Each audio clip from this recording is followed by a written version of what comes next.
espoir de Dieu pour ces temps de la fin. Amen. Femme, qui es-tu? La réponse, l'espoir de Dieu pour ces temps de la fin. Amen. Espoir veut dire quoi? L'espoir veut dire espérer. C'est le fait d'espérer. Amen. Quand on parle à une personne que tu es mon espoir, on veut juste dire à cette personne que tu es la personne à qui j'espère. Amen. La personne en qui j'espère. La femme est une personne à laquelle on espère. Il faut faire la différence entre la foi et l'espérance. Dans la foi, l'action est maintenant. Dans l'espérance, l'action se porte à un futur plutôt indéfini. Amen.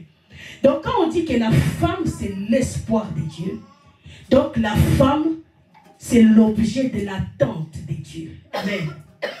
L'objet de l'attente de Dieu. Donc Dieu attend quelque chose auprès de la femme. Elle est l'objet d'une attente de Dieu. Amen. Pour ces temps de la fin. Pourquoi elle est l'objet de l'attente de Dieu? Parce que Dieu a le désir d'élever une race. Dieu a besoin d'une race. Dieu a besoin d'un peuple. Et c'est au travers de la femme que Dieu aura le peuple qu'il cherche. Est-ce que quelqu'un comprend? La femme est le pion de Dieu pour ces temps de la fin.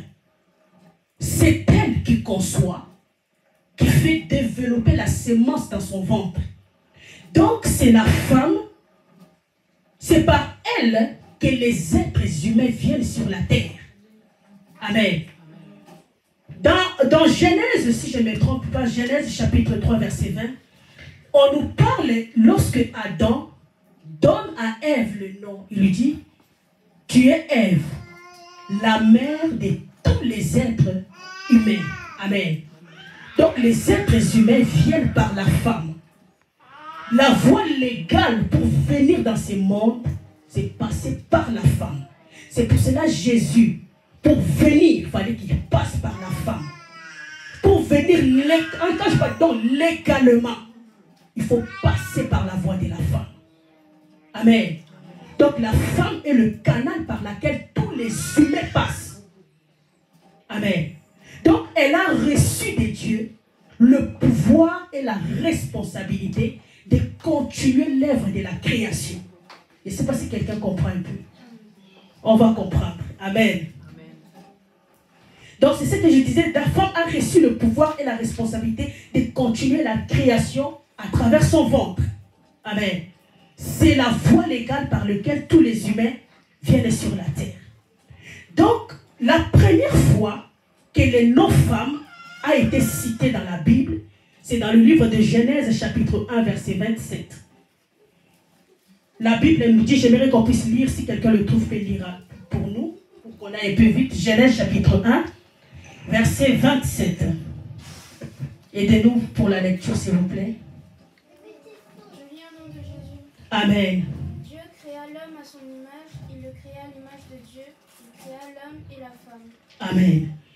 À la fin, on nous dit Dieu créa l'homme et la femme. Donc, on voit que la femme est juste à côté de l'homme. Donc, la femme est appelée à jouer un rôle à côté de l'homme. C'est pour cela que quand Dieu l'a créé, a dit c'est une aide. Amen. Et les aides, c'est-à-dire pour l'homme. C'est à cause de l'homme, à cause du fait qu'il était, qu'il n'avait pas de compagnie, il était seul que Dieu a créé la femme. Le but de la création de la femme, c'est pour que l'homme ne soit pas seul. Amen. C'est ça le but. Parce que Dieu avait déjà tout créé. Amen. A créé même l'homme. Mais Dieu vient créer la femme parce que l'homme était seul. Amen. Donc la femme a un rôle à jouer à côté de l'homme. Les servants de Dieu nous ont parlé que la femme a beaucoup de choses à faire, elle a beaucoup de casquettes. Amen. Mais ici, je suis en train de parler le rôle que la femme joue à côté de l'homme. Amen. Parce que c'est pour l'homme qu'elle a été créée, pour rester à côté de lui. Amen. Et accomplir le plan de Dieu, le dessein de Dieu à côté de l'homme. Amen. Amen. C'est ça. Donc, il faudrait que la femme découvre le rôle qu'elle doit accomplir. Pourquoi on parle de la femme? On nous a donné la définition que la femme, c'est une être féminin, amen, qui est déjà au niveau de se marier, amen. Donc, elle est déjà mature. Donc, toutes les jeunes filles finiront par devenir des femmes et par devenir des mères, amen. Et toutes les femmes ont commencé à être de jeunes filles, des petites filles, avant de devenir femmes. Donc, quand on parle de la femme, on touche toutes les femmes, amen. Quiconque a le sexe féminin, c'est une femme. Parce que même que tu sois enfant, tu finiras par devenir dans ces stades-là. Amen. Donc la femme doit connaître le rôle qu'elle doit jouer.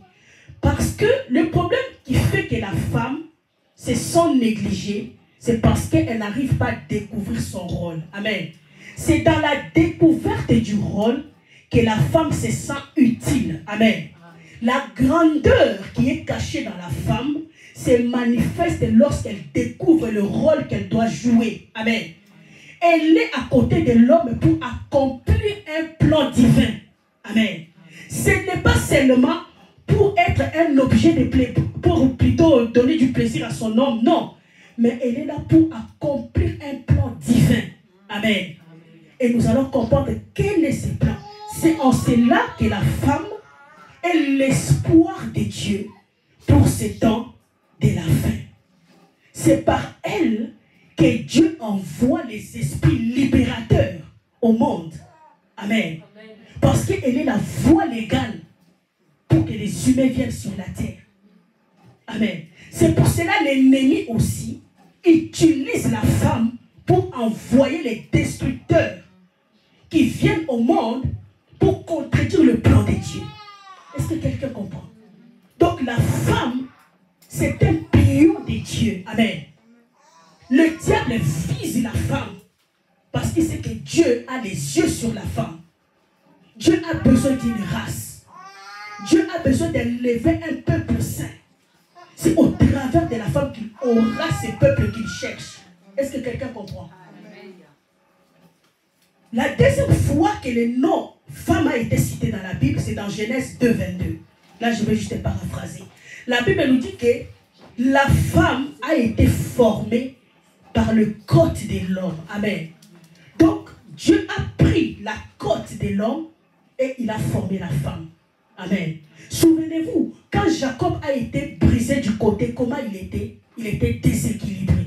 Donc, la côte, c'est l'équilibre. Est-ce que quelqu'un comprend? La côte, c'est l'équilibre. Amen. Un homme qui n'a pas de rein ne peut pas féconder. Amen. Donc la femme, c'est la productivité. Amen. La femme, c'est l'équilibre. En un mot, la femme, c'est l'influence déterminante. Amen. Parce qu'elle a été tirée de l'homme. Et c'est l'équilibre de l'homme que la femme est. Donc quand on voit la femme, on voit l'équilibre.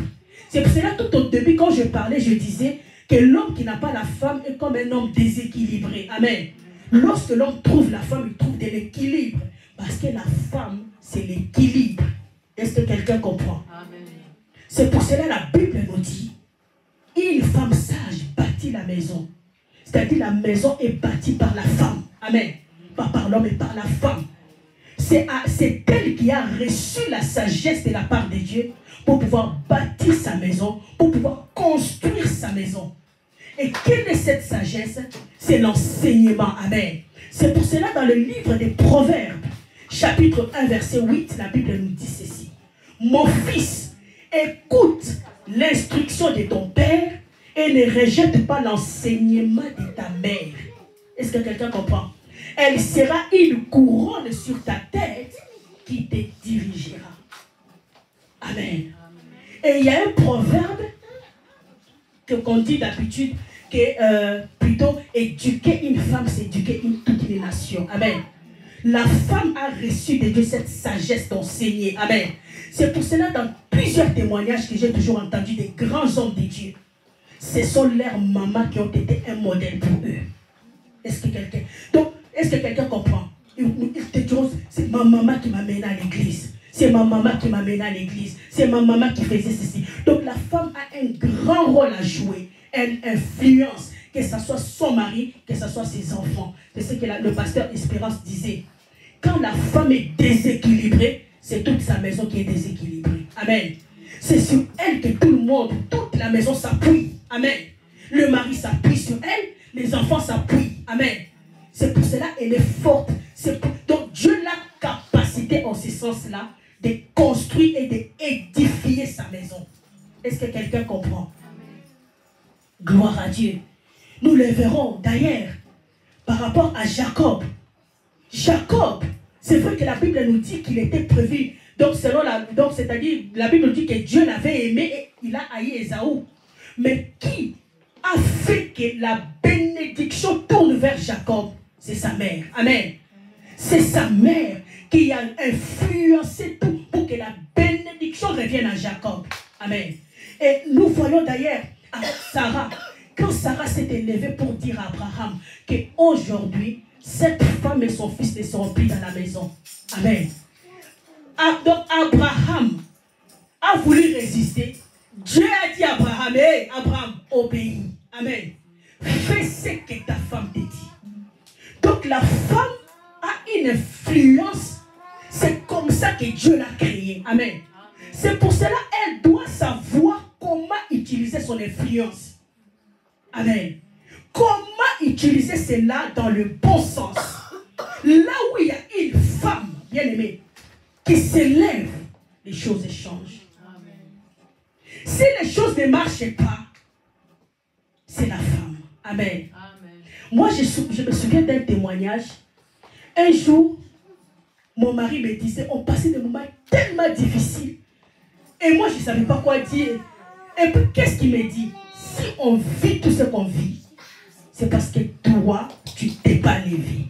Je dis, quoi? Donc, c'est moi, il m'a dit, oui. Si tu t'élèves, les choses vont changer. Amen. Donc, c'est ça. Donc, quand les choses sont compliquées, c'est parce que la femme est assise. Quand la femme s'élève, les choses s'élèvent. Elle est une influence déterminante. Est-ce que quelqu'un comprend? Amen. Pour la troisième fois que le nom femme a été cité, c'est dans Genèse 2, 23. La Bible nous dit que Dieu a créé et Dieu a amené la femme vers l'homme. Quand Dieu avait fini la création, il avait amené Adam dans les jardins. C'était pour qu'Adam fasse quoi? Pour que Adam puisse influencer, dominer, amen, sur donc tout ce qu'il a, la création, amen. Mais quand la femme a été créée, la Bible nous dit que Dieu l'a amenée vers l'homme. Donc c'est le signe que la femme a de l'influence sur son mari. Si tu lis dans la Bible, tu verras que partout où la femme a parlé, sa parole a pesé. Amen. Et on le voit d'ailleurs même avec Delilah. Un géant de Dieu, un héros qui écroule l'armée tout entière avec une mâchoire d'âne. Amen. Mais il est tombé par une femme. Amen. Donc la femme a un pouvoir qui est tellement fort en elle et qu'elle doit être consciente de cela. Tout ça dépend de la manière dont tu conçois les choses. Tu dois savoir que tu n'es pas la moindre. Amen. Tu es bien aimé, tu as un pouvoir divin en toi. C'est comme ça que Dieu t'a créé. Et tu dois savoir comment l'utiliser pour changer les choses. Amen. Amen. Quand la femme comprend sa valeur et s'élève, les choses changent. Amen, bien-aimé. Je vais vous révéler maintenant un grand secret que Dieu m'avait mis à cœur. Et je continue, à chaque fois quand je lis, c'est comme un feu dans mon cœur. La Bible nous parle de l'histoire d'Éden. Amen. La Bible nous dit, Dieu a créé l'homme et la femme. Amen. Mais, quand Satan est venu, il n'est pas parti vers l'homme, mais il est directement parti vers la femme. Amen. Pourquoi Satan s'est dirigé directement vers Ève? C'est parce que c'est Ève qui avait le pouvoir et la responsabilité de continuer l'œuvre de la création au travers de son ventre. C'est parce qu'il savait que c'est au travers de la femme que les humains doivent venir sur la terre. Amen. Et pourquoi encore? C'est parce que il savait que la femme a une influence sur l'homme. Amen. Si je touche l'homme, la femme peut résister. Amen. Mais si je touche la femme, elle a la possibilité d'écrouler l'homme. Est-ce que quelqu'un comprend? C'est pour cela que je te dis, femme, tu es une puissance. Tu as un pouvoir divin en toi. Amen. Satan connaissait le pouvoir de la femme. Amen. C'est pour cela Ève a donné à Adam la pomme, comme on dit. Adam n'a même pas réfléchi. Adam a mangé. Amen. Quel pouvoir qu'a la femme. Amen. Est-ce que quelqu'un comprend un peu? La femme a fait que Adam désobéit les yeux fermés. Amen. Donc une mauvaise femme peut te tuer dans le silence. Une bonne femme peut te sauver dans le silence. Est-ce que quelqu'un comprend? Amen. Satan est parti vers la femme parce que la femme, c'est elle la force du foyer. Est-ce que quelqu'un comprend? Amen. Satan savait que s'il touche Adam, peut-être Adam ne saura pas convaincre Ève. Amen. Mais je vais aller toucher Ève. Parce que je sais que si je touche Ève, Ève touchera Adam. Amen. C'est pour cela que celui qui veut écrouler une famille écoule d'abord la femme. Amen. Si la femme tombe, son foyer tombe. Est-ce que quelqu'un comprend? Amen. Est-ce que tu comprends? Amen. Le diable est venu parce qu'il savait que la femme est une influence. Amen. C'est pour cela, qu'est-ce qui s'est passé? Je vais juste te paraphraser à cause du temps. La Bible nous dit, quand Dieu est venu pour rendre les jugements, amen, qu'est-ce que Dieu dit? Je mets l'inimitié entre toi et la femme, entre sa postérité et ta postérité. C'est-à-dire, pourquoi l'homme était là, mais Dieu n'a pas cité l'homme dans la guerre entre le serpent et la femme. Mais Dieu cite seulement la femme et le serpent. Amen. Mais l'homme était là. C'est-à-dire c'est la femme qui a la postérité. Amen. En d'autres termes, Dieu parlait à deux femmes. Amen. Le serpent qui était dans le jardin d'Éden, c'était le diable, mais sous forme d'une femme. Est-ce que quelqu'un comprend? Est-ce que quelqu'un comprend? C'est fort, hein? Ok, on va comprendre. Je vais vous expliquer. Dieu parle de la postérité. Si il avait cité Adam et serpent, on allait comprendre qu'il parle des hommes. Mais pourquoi il a touché la femme, la postérité de la femme et la postérité du serpent? Amen. Parce que la femme a une postérité. Amen. C'est elle qui conçoit, c'est elle qui développe la semence. Et c'est par elle que les humains viennent sur la terre. Et il a touché le diable parce que c'était un esprit féminin. Amen. Il dit ta postérité sera ennemie de la postérité de la femme. Pourquoi le diable est venu sous forme de cette femme? C'est parce que le diable voulait influencer le monde. Amen. Nous allons prendre dans les versets d'Ésaïe pour que je vous explique cela. Prenons Ésaïe 34. Là, on va lire et puis on va clôturer. Ésaïe 34, 13 à 14. Vous prenez d'abord le verset 4 et puis vous prenez le verset 13 à 14. Aidez-moi à lire rapidement s'il vous plaît. Ésaïe 34, verset 4 d'abord.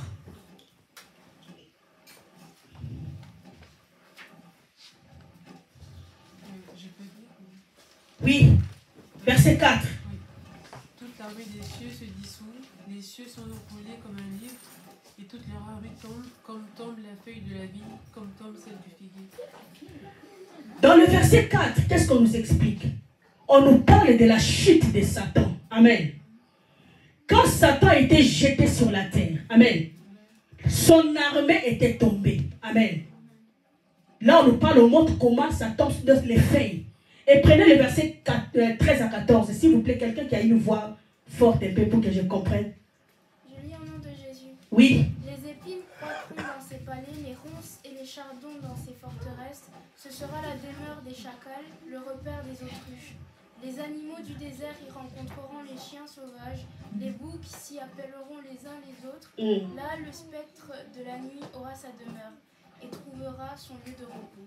Spectre de la nuit. Est-ce que quelqu'un a le dictionnaire là? Le spectre de la nuit. Regardez le dictionnaire.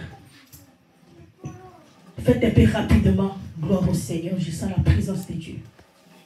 Le dictionnaire, spectre de la nuit.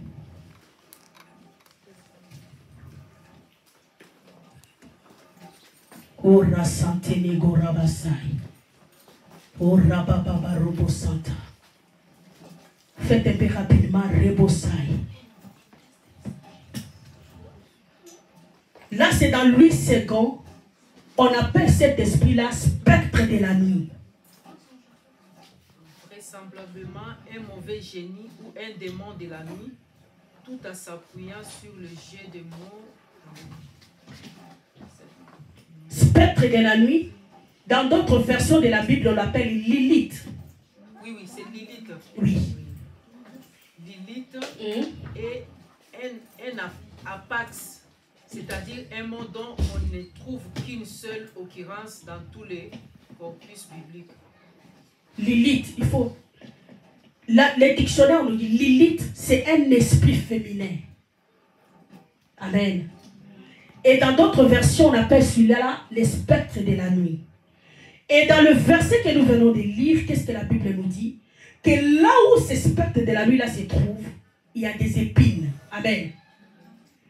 C'est-à-dire, avant que cet esprit-là s'installe, la Bible nous dit, il y a l'armée, le feu qui tombe. Amen.